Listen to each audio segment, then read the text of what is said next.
All right.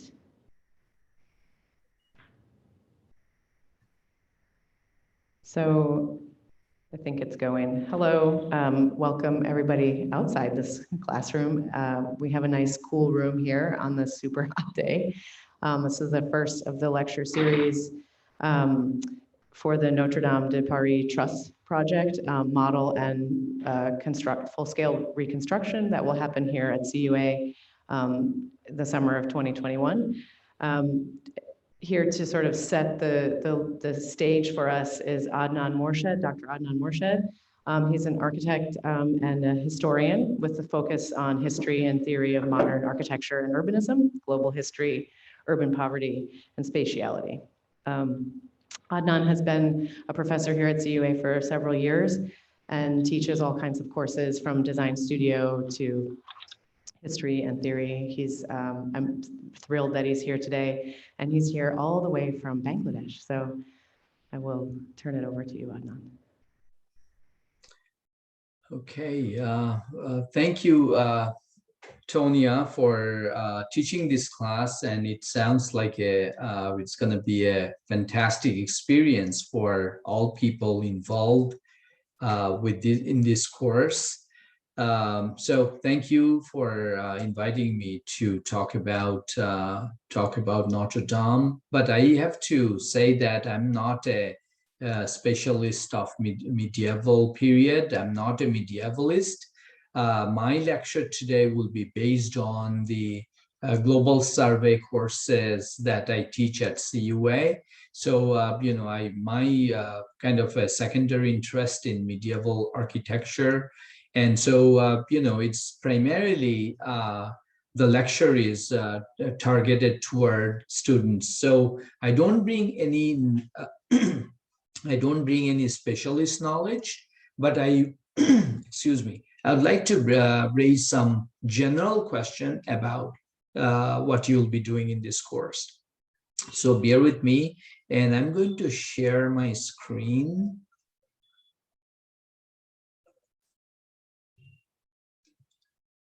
Can you all see my screen? Tonia, can you see my screen? It says that you're started to share, but we don't see anything yet. So we're waiting. Oh, all right. Can you give me can you tell me when you see the screen? Yes, I'll tell you. It has started. This is where we like the music, right? There we go. It's on. It's on? Okay. All right. So as I said, the title of my talk is Understanding the Gothic, Notre Dame in Paris. So let me start with some very general observation.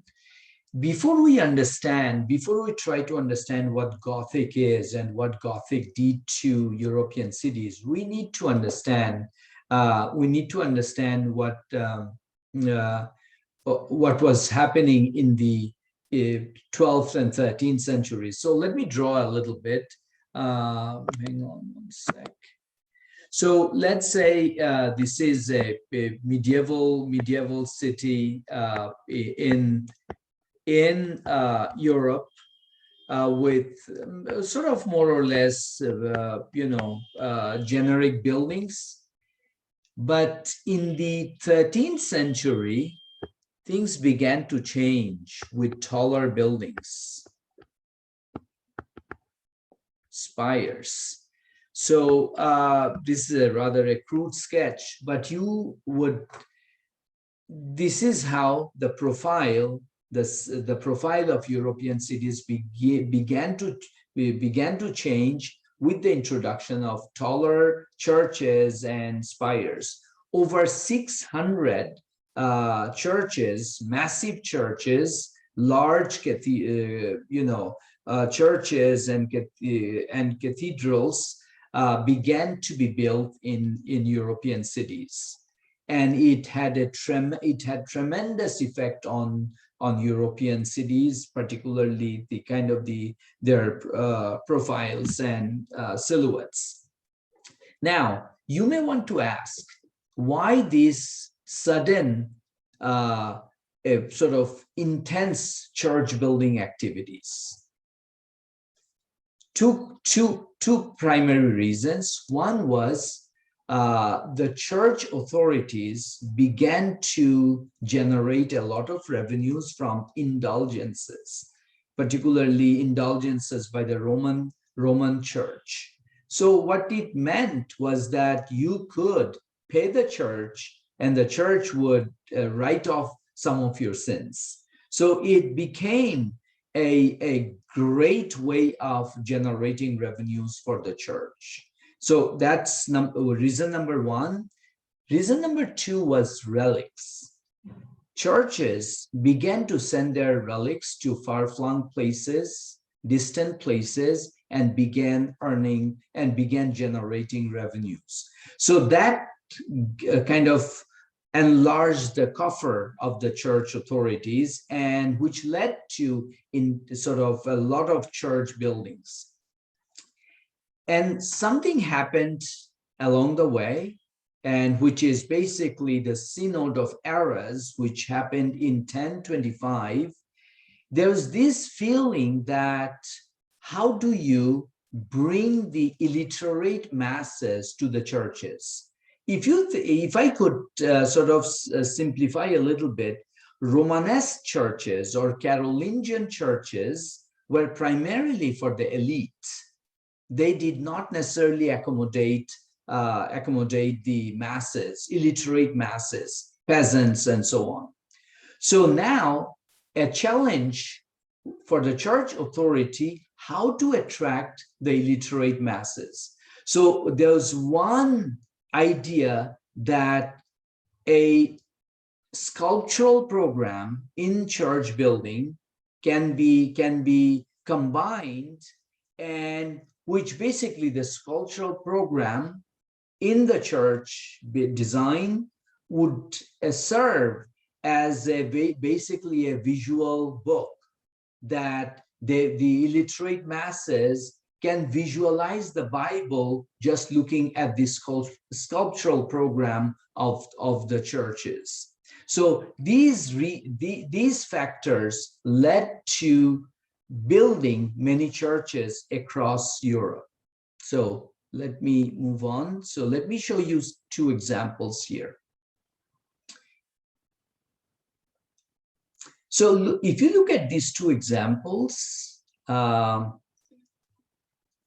one is at the middle, second half of the 11th century. This is Saint Etienne in Caen, France. If you look at this church and then look at this church, which is Saint Denis, at the middle, built at the middle of the 12th century, about 80 years later, 80 years after Saint Etienne. So if you look at the Saint Etienne church, you see the kind of the lingering Romanesque aesthetic, a kind of its solid wall, few openings, and there are 3 portals, but it's the general sense is the solidity, the mass of the building.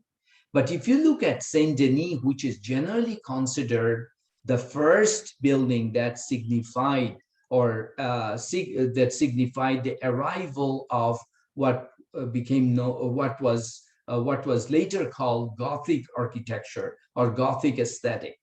So here you see 3 portals and a rose window, rising tower, and the larger openings, taller nave inside. All of these signified a kind of the arrival of Gothic. And there's also sensation that the building is not sort of sitting on the ground solidly. The 3 portals give it a sensation of flotation, levitation. So let me move on to the next slide. So here, this is the plan of Saint Denis.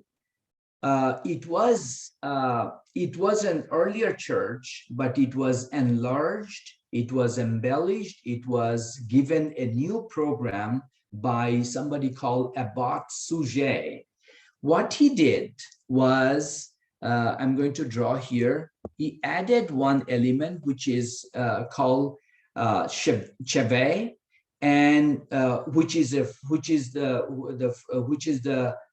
French word for headpiece. Basically, about Sujet, who who was instrumental in creating Saint Denis, and he basically wanted a larger crowd inside the church, and also he added this chevet or headpiece where the masses would. This is the chevet is beyond the high altar, so the people would go and see and go beyond the high altar and see the more prestigious relics. And you basically on the image on the right, you see here the lofty soaring ceiling above the chevet, and here the prestigious relics. So, but generally what Abbot Sujet was wanted here, larger number of people, a crowd who could actually see relics, the prestigious relics in a kind of a dedicated space.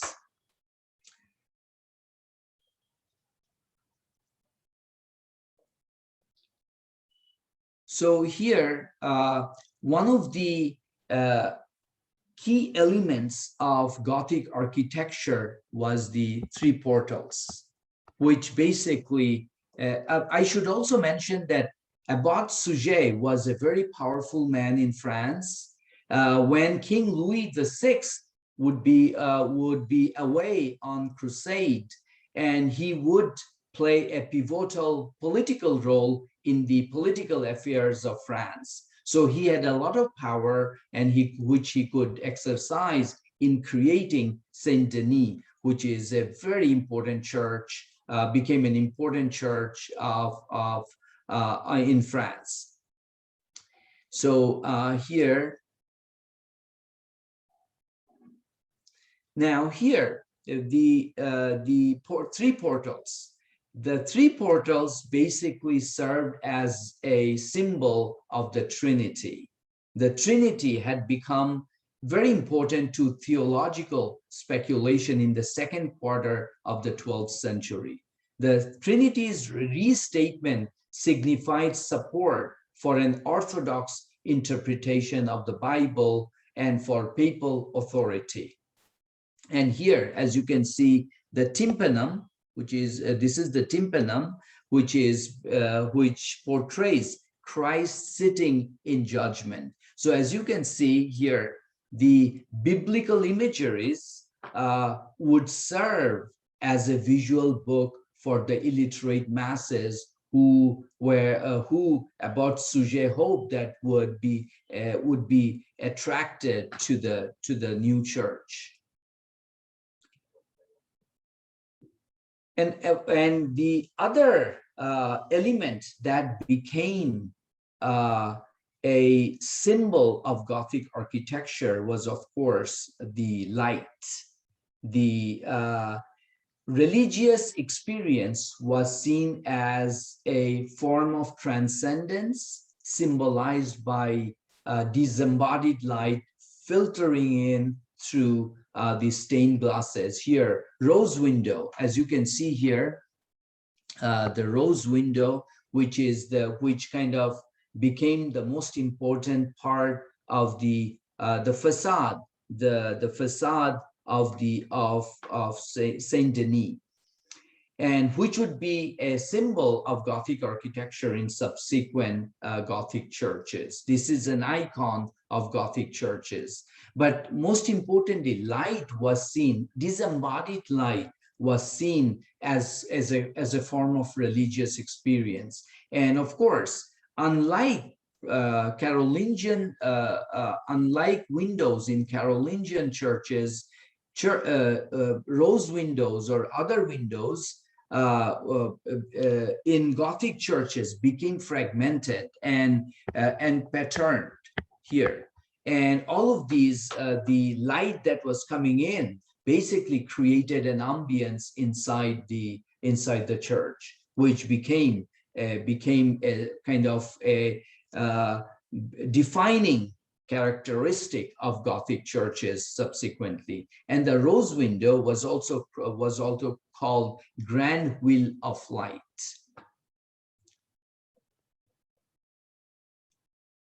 So the facade of a Gothic church, as symbolized by Saint Denis, would foretell what to expect in the interior of the church. So against this backdrop, the most iconic Gothic church, Notre Dame of Paris, or in Paris, the fire that engulfed the church in 2019, 15 April, Monday, and the collapse of the spire, which was built in the 19th century by Viollet-le-Duc. The collapse of the spire basically horrified the people in real time across the world. You may ask, why was Notre Dame considered the icon of Paris? Because there are larger, more beautiful Gothic churches like Amiens or Reims in France. One could argue that Notre Dame is part of Paris's history, part of Paris's myths and speculations and fantasies. In a way, Notre Dame became a kind of a muddled patchwork of myth, speculation, and grandiosity that symbolized Paris.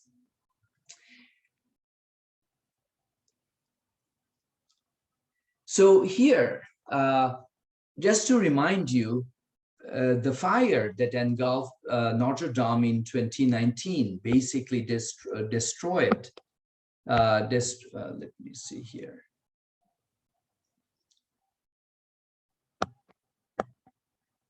Destroyed the medieval wooden roof or attic, which is called the forest, La Forêt, or the forest, which required 1,300 oak trees.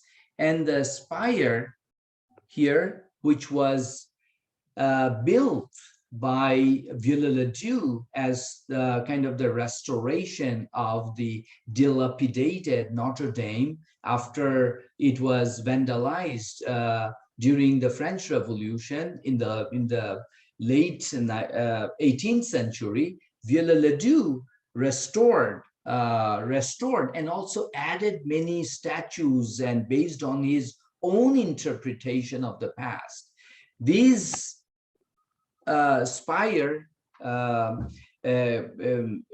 given to Notre Dame by Viollet-le-Duc it required 500 tons of wood and 250 tons of lead.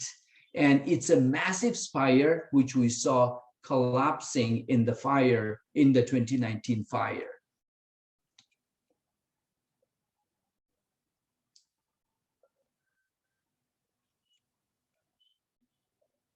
We should possibly think about massive cathedral building in the 13th century, and Notre Dame was, as we know, was a product of the 13th century, even though the construction began in 1163. But as in other churches, churches require decades and even centuries. So Chartres Cathedral, for example, the Gothic cathedrals became larger and larger. For example, Chartres Cathedral in the suburb of Paris, which was rebuilt after a massive fire destroyed it. It accommodated about 8,000 people. 8,000 people could be accommodated in Chartres Cathedral. So as you can see, churches became larger and larger. They were also technologically very complex. Engineering advances in the 13th century allowed church builders to build taller and taller and more complex structures. But it was also dangerous construction. But I will explain in a minute what made Gothic cathedrals. How did Gothic builders made their churches taller and taller? One thing we should understand is that facades became very important for Gothic churches. It is basically a threshold to a mystical interior. The facade is basically a gateway to a sacred realm. That's why it was conceived as a gateway, as a threshold to a sacred realm. Let me move on to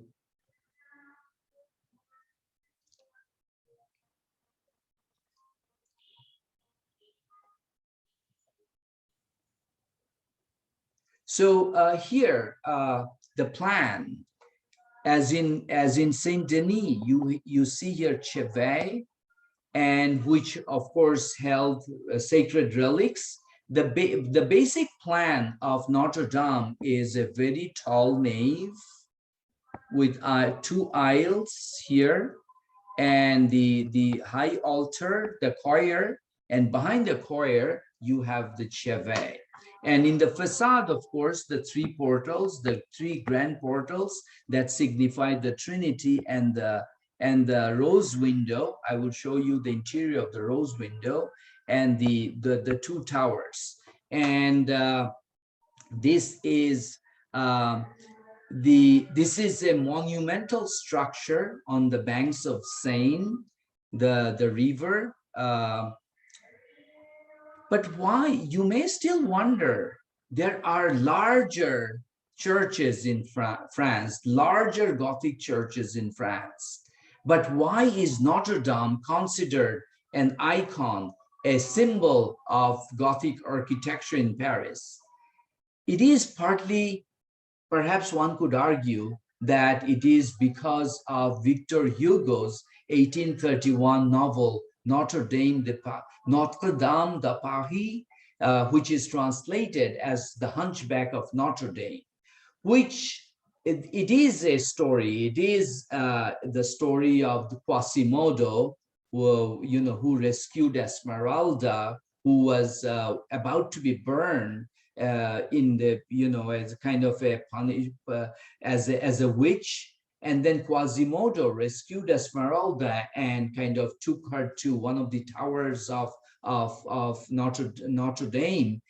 And that novel, through that novel, Victor Hugo elaborated, described how this medieval icon was in really poor condition.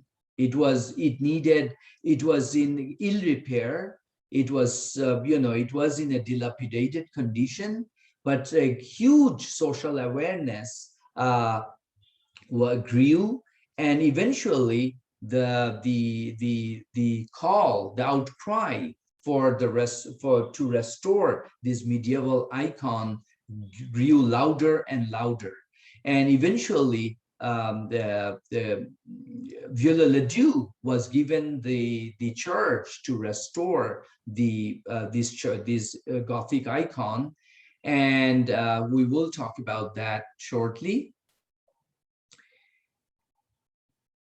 But we should also mention that Viollet-le-Duc, when he got this responsibility along with Jean-Baptiste Antoine Lassus, Viollet-le-Duc was only 30, and he took much poetic liberty in interpreting this this medieval icon, and adding kind of elaborate layers of ornament and decorative statues of entirely his own invention or his own interpretation of the medieval era.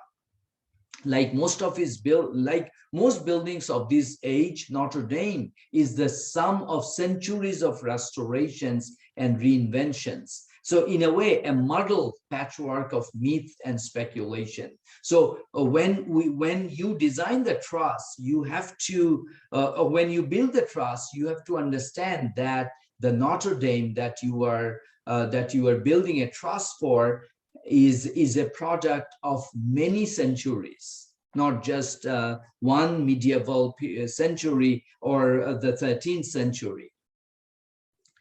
So let's look at the,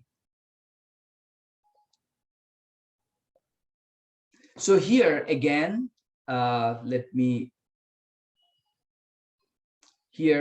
so this is the nave, the aisle, and we should mention that there are three main layers: the arcade, the nave arcade, the triforium, and the skylights, and with the tracery. So three major layers: the arcade, the triforium, and the skylight with the tracery. And this is the ribbed vault. If you are inside, when you look up, you see ribbed vaultings. It's a barrel vault with lots of ribs, transverse ribs and cross ribs. Basically, here, this is the vault, and you have ribs that hold the stone vaulting system. And above that, to preserve the stone vaulting, you have the wooden truss, which is called the forest, and which was completely burned down during the fire. And here, so here are the basic elements of, again, one more time, the nave, the transept, which is perpendicular to the nave. This is the nave, and this is the choir, this is the cheve. And this is the spire, 96 meters tall, which was added in the 19th century by Viollet-le-Duc. So here I'm paying attention to the time, and I should move on. Here are some basic numbers. The wooden structure that was burned down required 1,300 oak trees, and from 21 hectares of forest. So it required a lot of wood. And here one more time, the three layers inside the nave: the arcade, the triforium, and the skylight with the tracery and the oculi over here. All of these, and the rose window on the side. And there's also, as I mentioned earlier, there's rose window in the west facade, also the main facade. So here, the lofty interior. As you can see, this is a barrel vault with the ribs that hold the thin stone vault together, the arcade, the triforium, and the skylight. Now, just to give you a sense of Notre Dame scale, Pantheon with its oculus is 142 feet. Hagia Sophia, that you probably studied in your history class, is 180 feet. US Capitol is also 180 feet from floor to the kiosk. And Notre Dame is 115 feet. But as I mentioned earlier, Gothic cathedrals grew larger and larger. Amiens is 139 feet, almost as high as the Pantheon.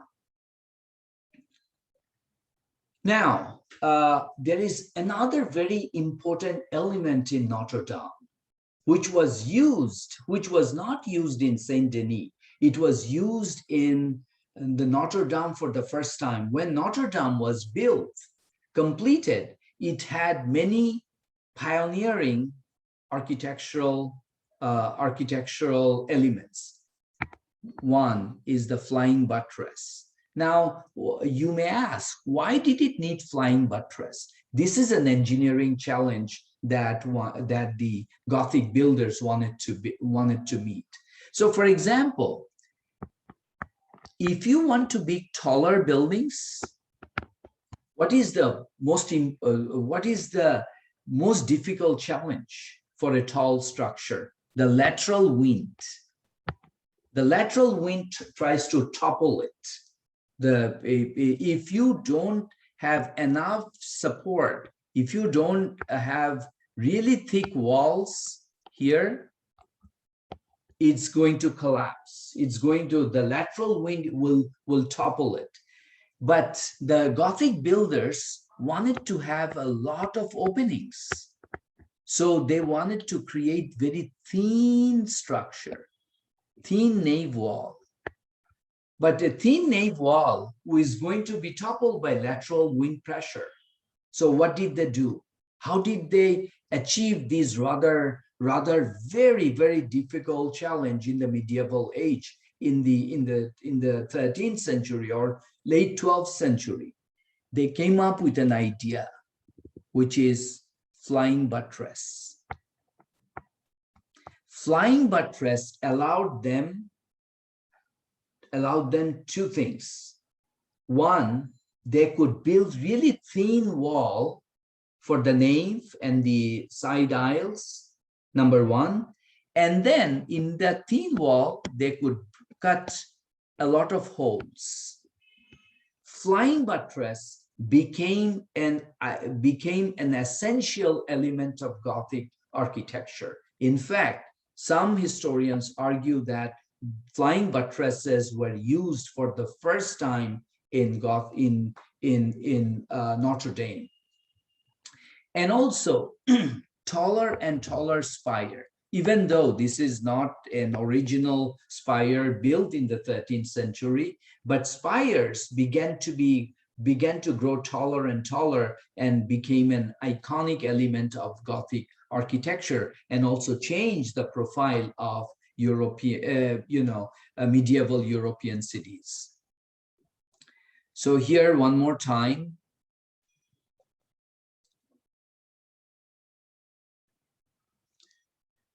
This is the roof structure, the forest, the rib vaulting, triforium, the skylight, tall windows, and look at the wall, nave wall, very thin. But as I said, 115 feet tall. 115 feet tall. It would, if you don't provide this flying buttress, they are going to collapse. So the flying buttresses held it together. Flying buttresses enable Gothic builders to build taller and taller buildings.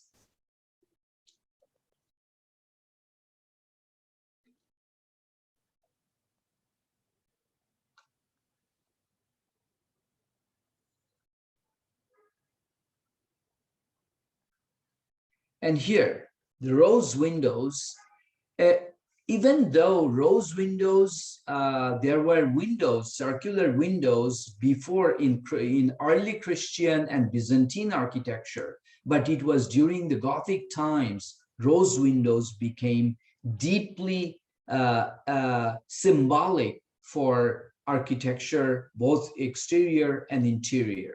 Stone tracery separated windows into different segments. The spoke design that you can see here, the spoke design is called the wheel window, and oftentimes the iconography here, the imageries here, the two popular themes were Last Judgment and Virgin Mary. And here you can see here the kind of segments, the two towers, the forest which got burned, the flying buttresses. See how the flying buttresses hold up these very thin nave walls. So here, this is where you are going to build the wooden truss, And you can see here, just to reinforce, see how thin the nave walls are. That's because flying buttresses hold them together. Now, at the beginning of Gothic churches, flying buttresses were primarily structural, mostly structural. But eventually, with advancement in building technologies in Gothic architecture, they also became symbolic. They also became decorative, in addition to being, of course, structural. For example, towers were built on flying buttresses, towers. They also put weight. They also reinforce this wall and put more vertical weight. And then these flying buttresses held the thin wall up, and basically the load distribution was like this.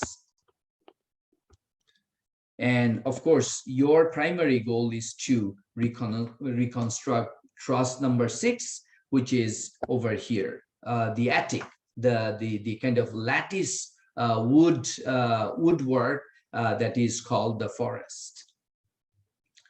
I think I'm running out of time. Very quickly, again, this is your main focus.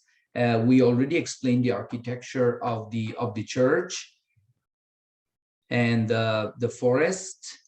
1,300 oak trees, as I mentioned earlier. It required 1,300 oak trees, and this is the most vulnerable part of the church. And you know, when fire.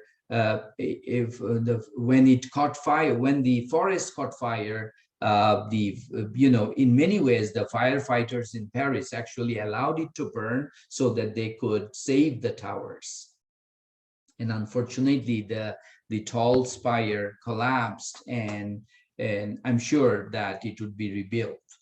And here, the front facade and the wood, the forest over here, and this is Chevet, and you can see that the flying buttresses go around the Chevet, and let's move on.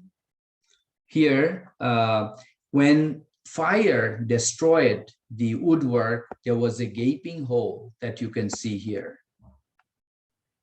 This got burned.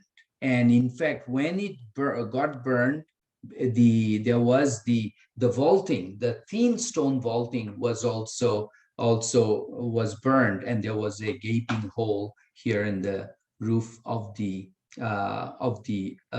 church. I want to. I'm almost at the end of my presentation. When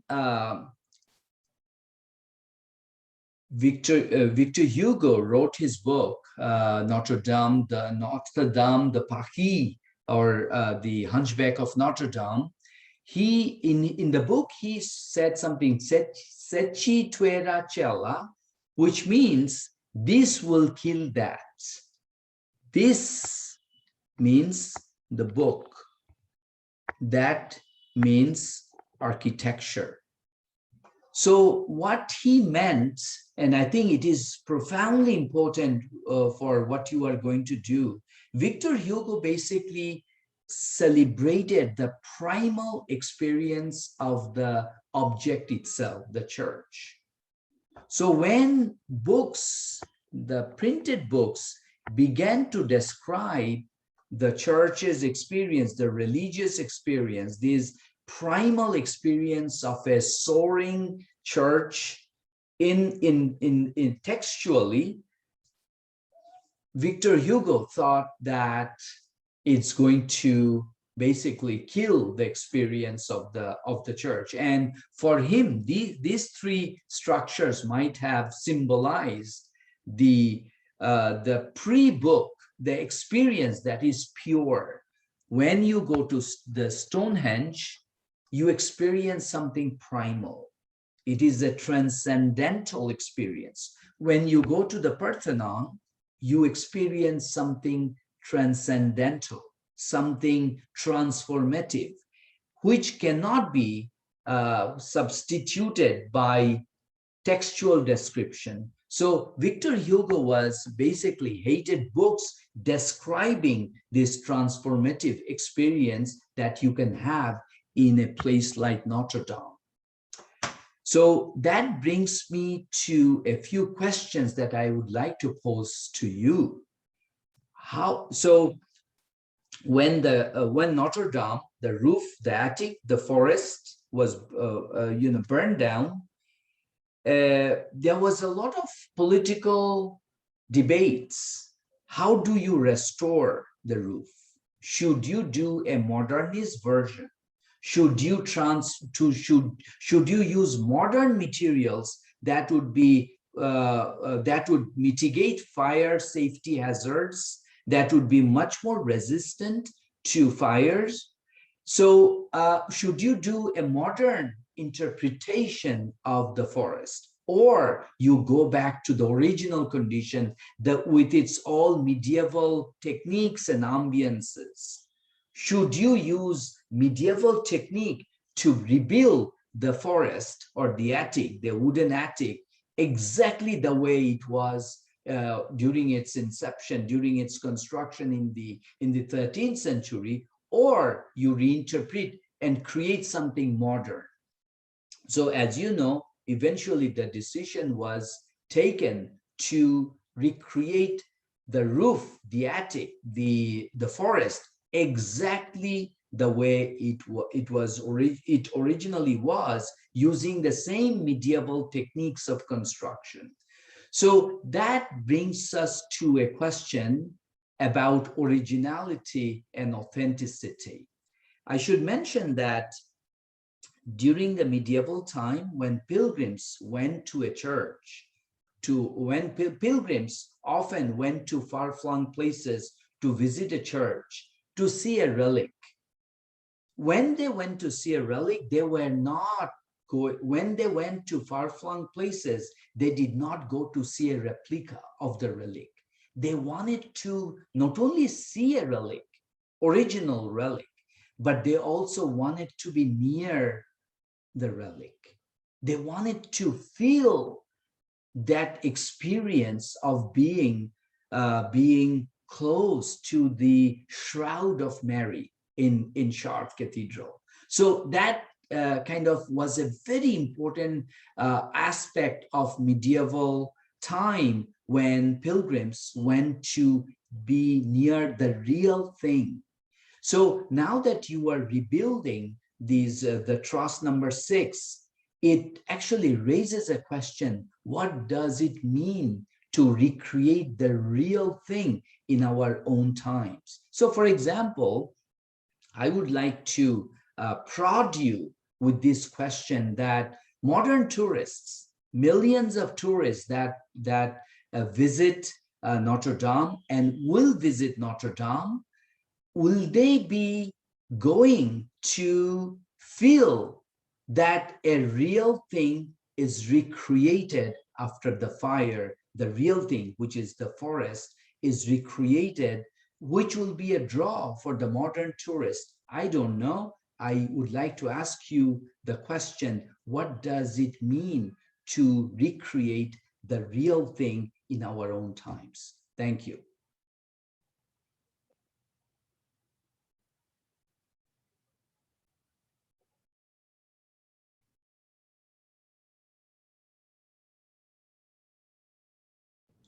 Thank you, Adnan. I'm going to attempt to see if there's any questions, both in the Q&A and in the classroom. We'll start with the classroom if anyone has any right away. Maybe you're still thinking, you can come up. But this was really great, and I think this is a perfect way to set the stage, because this is the big question about what we're doing this really short semester. The decision, like Adnan said, has been made, but so what do we make of that? And all of I can guarantee that the subsequent lectures will touch on this.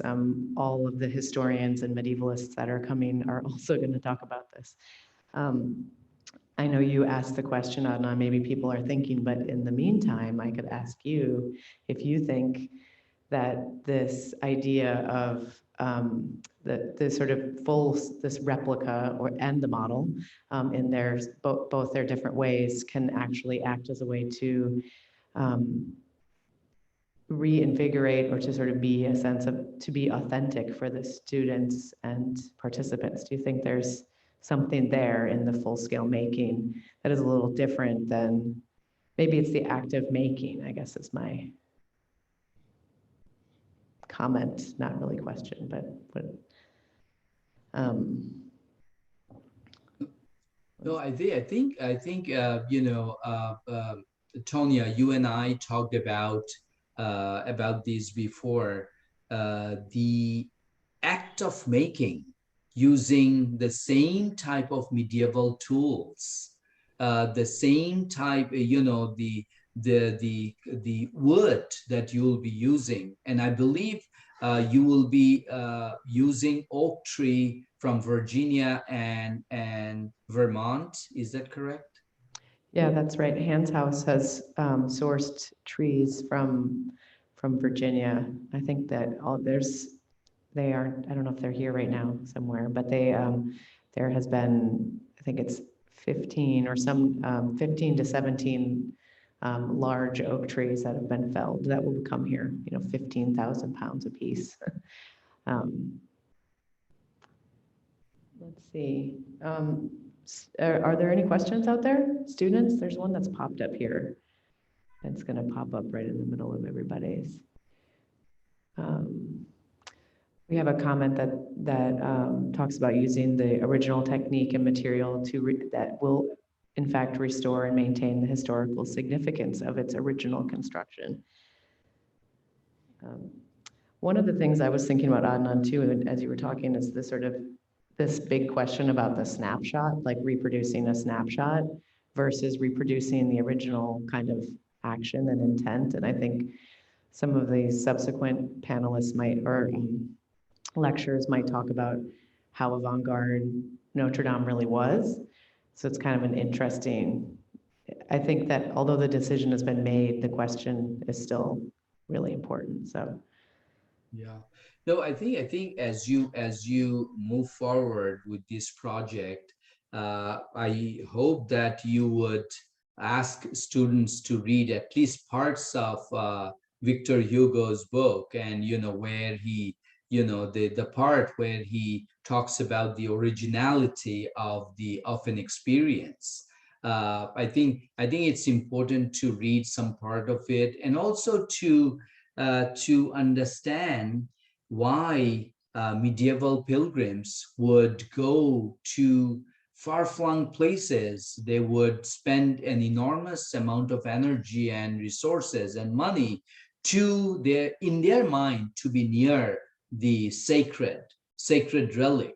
For example, Chartres Cathedral had Mary's tunic, and to be near that. In fact, the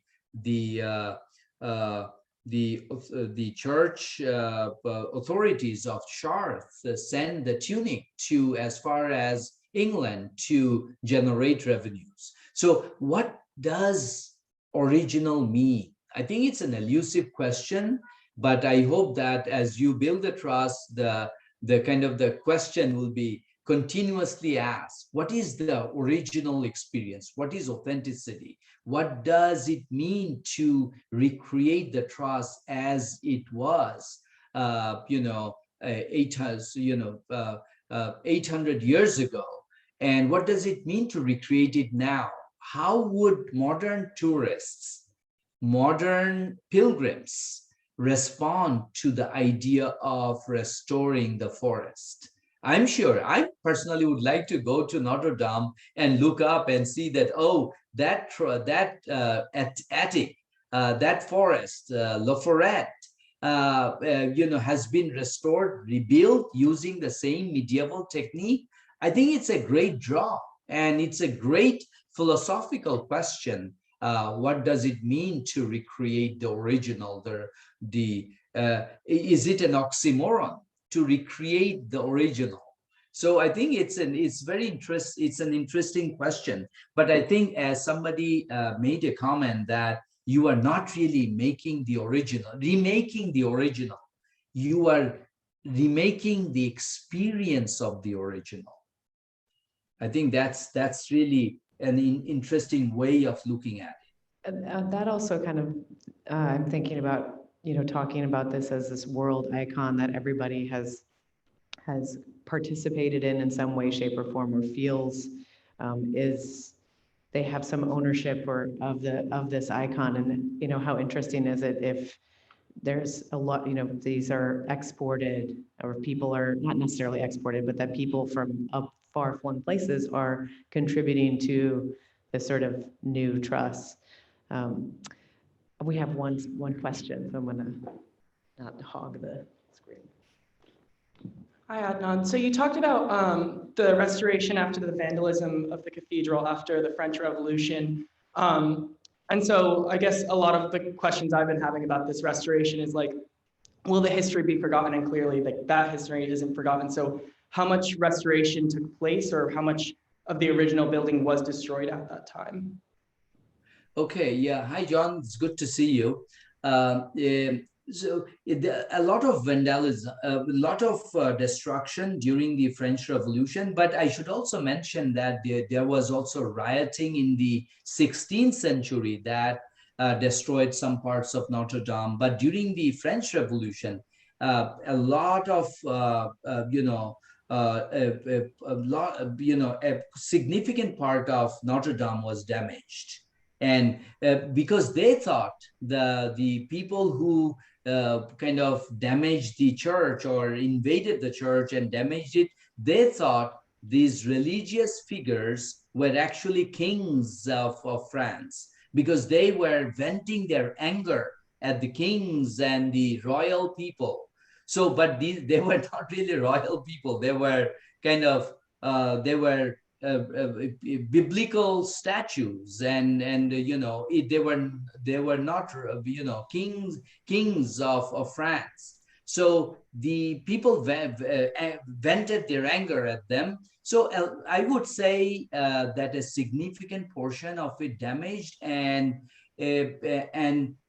which kind of spurred Victor Hugo to talk about Gothic architecture. Victor Hugo was an ardent supporter of Gothic architecture. Puget was an ardent promoter of Gothic architecture, and as was John Ruskin. John Ruskin championed Gothic architecture as the true representation of medieval architecture. In fact, John Ruskin said that Gothic is a true representation of architectural excellence. In fact, in his book, The Seven Lamps of Architecture, he equated truth with Gothic. And it is the most the most original representation, most authentic representation of religious sentiments. So I would say, to answer your question, quite a bit of it was damaged. And then Victor Hugo's writing, and then other people championed, Puget and others championed, and that kind of led to the restoration of a major restoration in the 19th century by Viollet-le-Duc. Don't forget, Viollet-le-Duc was only 30 years old, a young kid, really, who restored this icon of Paris. Thank you. I have one more question, Adnan. Okay. Hi, Adnan, how are you doing? Hey, how are you? Good to see you. Good. I was wondering, I just had a question if you had any more discussion on the context of the building in Notre Dame in the 12th century. I know the building program started in the 12th century and continued for a long time, kind of amongst many goings on in Europe. I think the Black Death might have been amongst one of the events, and some other significant cultural events in terms of Catholicism and Christianity during that time period. That's a good question. First of all, I should mention that when Notre Dame was built, it was a pioneering structure. One historian said, an expert said that flying buttresses were used for the first time in Notre Dame, and also the scale, the size. It was the largest structure at the time in Europe, and the churches in cathedrals and churches in general were becoming larger and larger, as I have shown you in one scale. It went through phases. Notre Dame, in many ways, became an icon of Paris through through time, but it's also a reinvention. Notre Dame's fame is a great deal, is also a reinvention of the 19th century. And particularly after Victor Hugo's writing, so it went through centuries of accumulated myths and speculations and fantasies were projected onto this church. So like Eiffel Tower, Eiffel Tower symbolized Paris, or Paris. Notre Dame, in many ways, became a symbol of what we understand as Paris. So Marcel Proust, for example, in the Marcel Proust, fainted seeing, he claimed, fainted seeing the exquisite beauty of Notre Dame. And then Sigmund Freud actually said that Sigmund Freud said that I never had an experience like this before, looking and experiencing a building like this. So in a way, to answer your question, I would say that a lot of the myths and stories of Notre Dame is a creation of the 19th century. Thank you.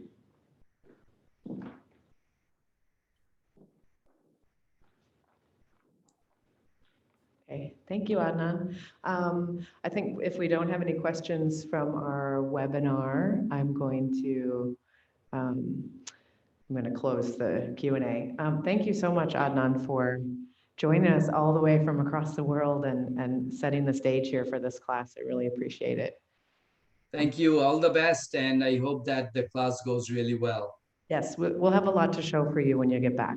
I promise. Okay. See you soon. Bye. Thank you. Bye-bye.